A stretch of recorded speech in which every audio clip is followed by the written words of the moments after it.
उनके मस्तिष्क एक शब्द गुरु महाराज, सबसे बड़ी बात महाराज मैं देखता था कि गुरु महाराज क्या चाहते हैं, संत महाराज वही उठा के मुंह में देते थे। भीतर की बात जानने वाले गुरु महाराज प्रवचन करेंगे, एक शब्द बोलते थे तो देखने लगते, भूल जाते थे अवस्था के कारण, तो उठ करके बोलते थे संत महाराज। ऐसे मस्तिष्क नहीं बोला था, ऐसे नहीं बोला था। उनके सानिध्य में रहने का सौभाग्य मिला। 11 साल, 1-2 दिन नहीं, 1-2 साल नहीं, सौभाग्य मिला। फिर गुरु महाराज कहते मेरा हृदय स्वरूप शाही स्वामी महाराज, उनका तो जीवन पर्यंत रहा। इस सौभाग्य संत मत में गिना ये एको गो, जो बॉलिंग भी करता हो, बैटिंग भी करता हो, हृदय मस्तिष्क का साथ तो कोई एक तरफ रहा तो सौभाग्य मिला। तो संचालक बोलते हैं तो मुझे लगता है कि गुरु माँ का आशीर्वाद है, मुझे भी मिल रहा है। ये सौभाग्य सबको नहीं नसीब है। तो मैं देखने में आया था, एक बार मैं बरंडा पर खड़ा था, गुरु महा कहते हैं भागीरथ भागीरथ बंद करो केवाड़ी, बंद कर दिए। कहते हैं भागो काल।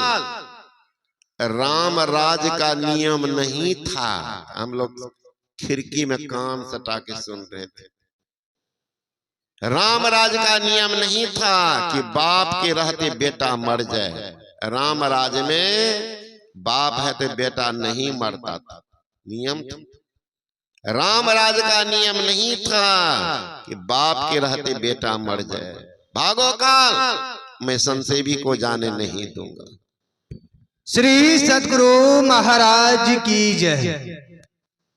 कहते हैं देखो तो भगीरथ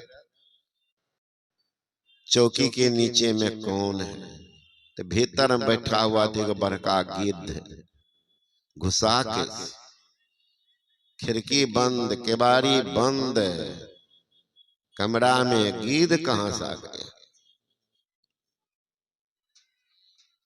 छड़ी उठाए गुरु महाराज के भागो काल। गुरु महाराज की आंख में आंसू आ गए, भागो। कि भगीरथ देखो तो देखते गिद्ध नहीं। जिनमें काल, जिनके डर से भागे, काल के विकराल रूप पर जिसे लात चला करके काल के गाल में नहीं जा करके काल के मस्तक पर लात करने वाले सिद्ध महापुरुष सौभाग्य से हम लोगों को गुरु के रूप में मिला।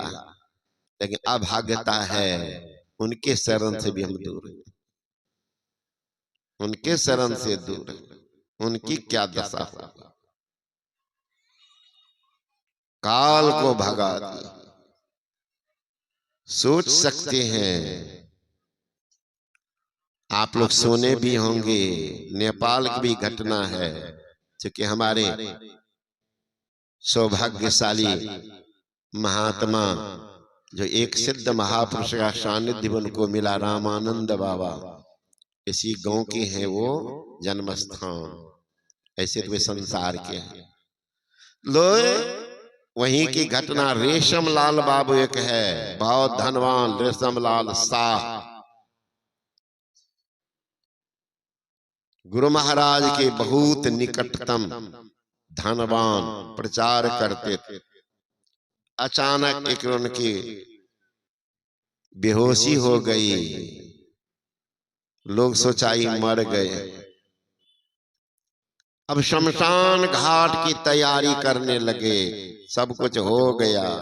थोड़ी देर के बाद उठ करके बैठ गए। लोगों ने कहा अरे आप तो मर गए थे। कहा मर तो गए थे, जमराज ले गया। कहा इनको धक्का दे करके नदी में फेंको। जो ही कहा उसी समय में गुरु महाराज महर्षि में ही परमंजी महाराज छड़ी लेके खड़े हो रहे, काल भागो, अब इनका काम बाकी है। काले भाग गया, हम उठ करके बैठ गए। श्री सद्गुरु महाराज की जय। काल को भगाने की क्षमता जिन महापुरुष में है, अभागता हमरी है, उस शरण में नहीं जाता। कोई गाछे में पानी देख देते, तो कोई पिपड़े में पानी दे देते, कोई दूरे से पानी फेंक देते। अभी क्या हो रहा है? बोल बम में 5-7 नौजवान चला, उसमें एक मारवाड़ी सज्जन भी था। बोल बम में गया, भीड़ भाड़ तो देवघर में है ही। एक लड़का था बड़ा मजबूत, वो जैसे तैसे भीड़ में घुस गया। और घुस गया तो आजकल तो गए थे कि ब्राह्मणों भी घूमने, तो अब ऊपर में कर दिया। पहले शिवलिंग नीचे में थे, वो लड़का था बलवान टाइप का, घुसा तो वहां भी घुस गया। और झुक करके जो प्रणाम करने लगा तो भीड़ किनको माने दाब दिया। पुलिस खड़ी रहती है भीतर में भी, देखी तो मर जाएगा। माया 2-3 घुसा दिया। अरे मूर्ख, तुम कैसे घुस गया? खींच करके किनारे किया तो दम लिया, और दम मार करके तब धीरे से मनहूस मार खाया, बाहर निकला। एक साथी ने कहा, मित्र तुम सौभाग्यशाली हो, तुम सौभाग्यशाली हो, किसी तरह से घुस तो गया। वो कहता, क्या सौभाग्यशाली, घुसा तो जरूर, भीतर से घुस्सा खा के निकला।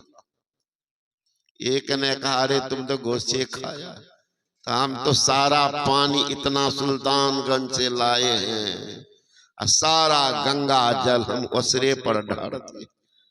दूसरा ने कहा, तुम तो उसरा पर भी दिया, हम तो दूसरे पर देते। अब देख लीजिए कौन पूजा है, उसरा पर और दूसरा पर, ये भी पूज्य है।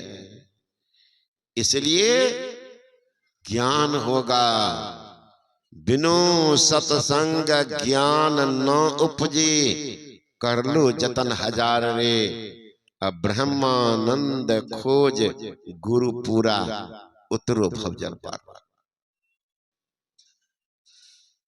ज्ञान की उपज होती है। सत्संग में क्या होता है?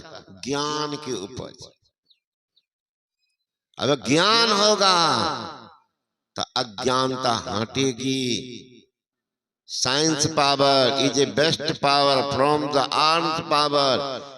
ज्ञान बल सब बल से बढ़कर, science power is a best power from the arms power, सबसे बढ़कर। ये अस्त्र शस्त्र का बल तो घड़े तक काम करेगा, कचहरी में हथियार, वहां ज्ञानी को खोजते हैं, कौन बढ़िया वकील है उसको देखो। ज्ञान का काम,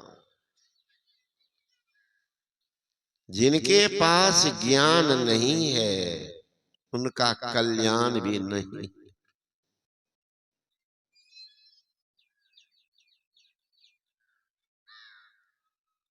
भगवान श्री कृष्ण ने कहा, 3 तरह के आदमी का विनाश निश्चित होता। अब ऐसा गारंटी देने वाला कोई है? ये विनाशी आदमी का भी गारंटी कार्ड कहाँ का? वो कौन है? पढ़िएगा भगवद गीता अध्याय 6। अज्ञश्च अश्रद्धानश्च संशयात्मा विनश्यति, नायं लोकोऽस्ति न परो न सुखं संशयात्मनः। ये 3 लोग। अज्ञ अज्ञानी, खिला दीजिए भर दम और बोझा लाते रहिए, गधा जैसे। गधा पर क्या करता? पहले दौर देहात में आप लोग देखे होंगे जो पुराने आदमी, नया आदमी बहुत चीज नहीं देखा, सुनबो न करता। पूछेगा तो नया लड़का को, जत्ता देख ली? जत्ता उखेर देख ली? उखल ढेकी, हम ढेकियो चलाए।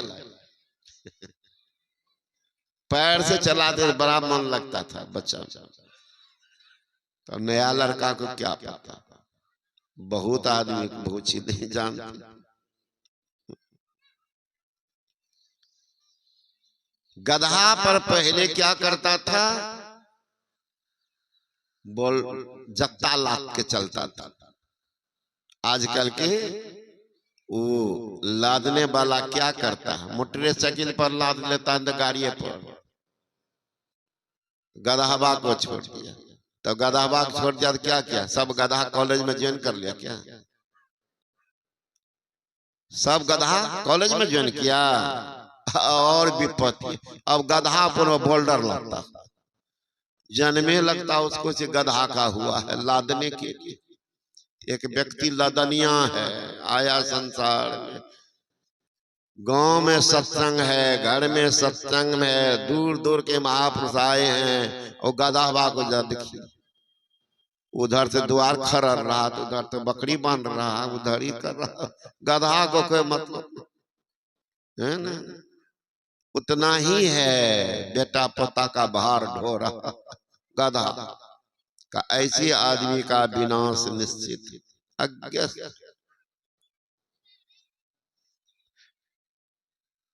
श्रद्धा नष्ट, जिनको श्रद्धा ही नहीं है, श्रद्धा नहीं होगी तो जगह महापुरुष के पास आता तो ढेर आदमी। देखिए सब आया, सब उठपट करके भागा, मंदिर गए, महापुरुष से मिले, कै गो आदमी गिनाइएगा। तो अश्रद्धा, श्रद्धा होगा मानेगा। अरे महाराज एक प्यारा बेटा आता बाहर से, बाप क्या करेगा, घर छोड़ के भाग जाएगा? लड़का आ रहा है, इंतजार में रहता था, बेटा आ रहा बहुत दिन के। देखिए प्रेम कितना है उनसे। जो संत सदगुरु है उनसे कितना प्रेम है उनसे।